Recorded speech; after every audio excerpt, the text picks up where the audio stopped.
আম্মু একদিন এগুলো দেখে ফেলছে আর খুব রাগ করছে যে তোমার পরীক্ষা সামনে, তুমি পড়ালেখা বাদ দিচ্ছ, কি করতেছো, এগুলোর কাজ কি। তাকে বোঝাতে পারি না যে এই কাজটা করতে আমার খুব ভালো লাগে, আমি করি। এমনও হয়েছে যে আমি ভার্সিটিতে যাচ্ছি, কাজ নিয়ে ভার্সিটিতে যাচ্ছি, ক্লাস হচ্ছে, ক্লাস বাদ দিয়ে আমি বসে বসে এসব বানাচ্ছি।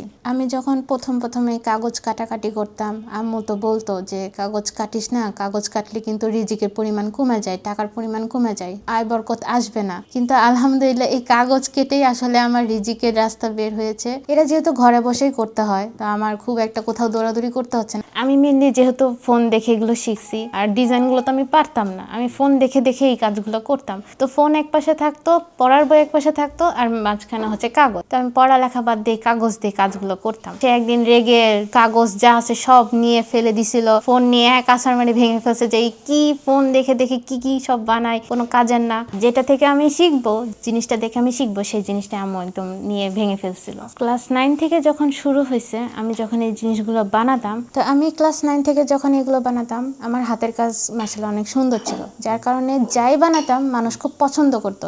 ওখান থেকে আমার একটা আগ্রহ তৈরি হয়, আর এমনি কম বেশি বানাতাম, বন্ধু বান্ধবকে কিছু না কিছু গিফট করতাম, তারাও হাতের কাজ খুব পছন্দ করতো। যেহেতু এটা আমি নিজে হাতে বানাচ্ছি, এটা তো খুব একটা খরচ হতো না, আমি বন্ধু বান্ধবকে নিজে হাতে বানিয়ে দিতাম, ওরা খুব খুশি হতো। কেউ যদি জন্মদিনে আমাকে দাওয়াত দিত, আমার খুব একটা খরচ হতো না, বিশেষ করে গিফট কি দিব এটা নিয়ে আমার কোনো প্যারা হতো না। আমি সুন্দর একটা জিনিস বানিয়ে তাদের দিব, তাদের অবশ্যই পছন্দ হবে। কোনো দাওয়াত হলে আমি নিজে হাতে কিছু একটা বানিয়ে দিতাম, আর তারা সেটাতে খুব পছন্দ করতো। আমি যখন এই কাজগুলো করতাম, সবাই বলতো তোমার হাতের কাজ অনেক সুন্দর, তুমি একটা পেজ খুলে তুমি হচ্ছে এই কাজটা আপলোড করো। পেজটা খুলি, যেহেতু যে অনেক কিছু বানাই, এগুলো জাস্ট শেয়ার করার জন্য মানুষের সাথে, কিন্তু মানে বিক্রির কোনো চিন্তা ভাবনা তখন ছিল না। আমি ভাবতাম যে আমার হাতের কাজ সুন্দর, সবাই দেখবে, কমেন্ট করবে, এটাই আমার কাছে ভালো লাগতো। আমার লাইফে একটা বড় অর্ডার আসে। হঠাৎ একদিন এক আপু আমাকে পেজে নক দেয়, সে আমাকে বলল, আপু আপনার হাতের কাজ দেখলাম, মাশাআল্লাহ খুব সুন্দর, আমি হচ্ছে আপনার কাছ থেকে একটা অর্ডার নিতে চাই, বড় একটা অর্ডার। মানে আমার জন্য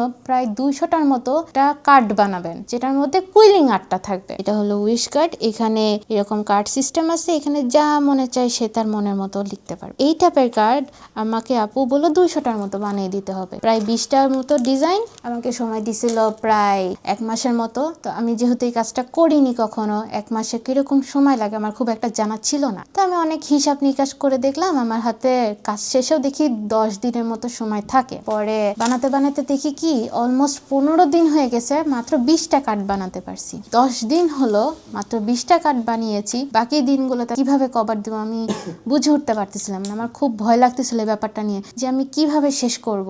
এমনও সময় গেছে যে আমি মাত্র 3 থেকে 4 ঘন্টা ঘুমাতে পারছি, এর থেকে বেশি ঘুমাতে পারতেছি না, কারণ একা হাতে কাজ, কেউ কাজ পারে না, আমি ছাড়া কেউ পারে না, কি কেউ যে হেল্প করবে সেটাও সুযোগ নেই। তো নিজের কাজ আমার নিজেরই করতে হতো। একদিন আমার নোটিস হলো, একটা বাইরের অ্যাকাউন্ট, বাইরের কান্ট্রির কোনো অ্যাকাউন্ট, তারা হচ্ছে কুইলিং আর্টকে ব্যবহার করে নাম কাস্টমাইজ করতেছে, যে কোনো নাম তারা কুইলিং আর্টের মাধ্যমে কাস্টমাইজ করতেছে। তো জিনিসটা আমার মাথায় আসলো যে এই কাজটা তো যেহেতু আমি পারি, আমিও তো নাম চাইলে কাস্টমাইজ করতে পারি। একদিন দেখলাম এক ভাইয়া, সে আমার কাছে বলল যে আপু আপনার হাতের কাজ ভালো লাগছে, আমি হচ্ছে আপনার কাছে অর্ডার করতে চাই। খুব কম অ্যামাউন্টে হচ্ছে চেষ্টা করছি রেখে একটা অর্ডার দেওয়ার। তো জান্নাত নামে আমি প্রথম একটা কাস্টমাইজ করি, প্রথম কাস্টমারের জন্য।